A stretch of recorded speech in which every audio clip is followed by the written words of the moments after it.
రోజుకి 2400 నుంచి 2500 క్యాలీల ఆహారం, 60-80 గ్రాముల ప్రోటీన్ ఫుడ్డు. అంటే ఉదయం పూట ఇడ్లీ విత్ చట్నీ ప్లస్ పాలు, గుడ్డు. మళ్ళా మధ్యాహ్నం పూట గుడ్డు, రైసు, కర్రీ, పప్పు, చారు లేదా రసం, మజ్జిగ, అరటికాయ, అరటిపండు. ఈవినింగ్ పూట మళ్ళా పల్లి, టిక్కీ, పాలు. మళ్ళా రాత్రి పూట గుడ్డు, రైసు, కర్రీ, పప్పు, మజ్జిగ. అంటే 3 పూట్ల గుడ్డుంటది. గుడ్డు 3 పూట్ల కామన్.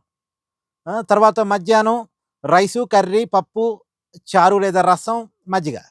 నైట్ పూట రైసు, కర్రీ, పప్పు లేదా చారు ఏదో ఒకటి, కర్రీ, తర్వాత పెరుగు. మధ్యాహ్నం అరటిపండు కూడా. మళ్ళా ఈవినింగ్ స్నాక్స్ కింద ఇందాక మనం చెప్పుకున్నట్టు టిక్కీయోనో, పల్లి, పాలు. ఇవన్నీ ఎవరికి అనుకుంటున్నారా? జైల్లో గడుపుతున్న అనంతబాబుకి. ఎందుకు అనంతబాబు జైల్లో ఉన్నాడు? అతను వైసీపీ ఎమ్మెల్సీ. ఎందుకు జైల్లో ఉన్నాడంటే తన కారు డ్రైవర్ సుబ్రహ్మణ్యాన్ని చంపి డోర్ డెలివరీ ఇచ్చిన కేసులో ఉన్నాడు. ఇప్పుడు అతని మెను, అతనికి పౌష్టికాహారం అవసరం అని కాకినాడ హాస్పిటల్ వాళ్ళు, జీజీహెచ్ హాస్పిటల్ డాక్టర్సు ఒక నివేదిక ఇవ్వటం, ఆ నివేదిక ఆధారంగా ప్రత్యేక న్యాయస్థానం ఈ భోజనాన్ని అనంతబాబుకి అందించాలని చెప్పేసి ఆదేశాలు ఇవ్వటం. సరే, ఇప్పుడు కోర్టు తీర్పు కాబట్టి మనం ఏమీ మాట్లాడటానికి ఉండదు. ఇది తప్పని కానీ ఇంకోటని కానీ మాట్లాడటానికి లేదు. కానీ అనంతబాబుకి ఇస్తున్న ఆహారం మాత్రం ఇదట. ఇక ఎవరికో వాళ్ళు ఆలోచించుకోవాలి. మరి జైల్లో ఉన్న ఖైదీలకి ఇలాంటి ఆహారం దొరికిద్దా అంటే అందరికీ దొరకదు. అందరికీ దొరికి అదృష్టం ఉండదు. అది అనంతబాబు చేసుకున్న అదృష్టం.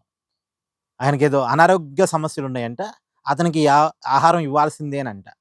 కాకపోతే ఎవరికి వాళ్ళు వేసుకోవాల్సిన బేసిక్ క్వశ్చన్ ఏంటంటే, ఇలా జైల్లోనే మంచి ఫుడ్ దొరికినప్పుడు, జైల్లో నిజానికి ఇంత మంచి ఫుడ్ అందరికీ దొరికినప్పుడు అన్నం దొరకని వాళ్ళంతా మేము జైలుకి వెళ్తాం అనుకుంటారేమో కదా.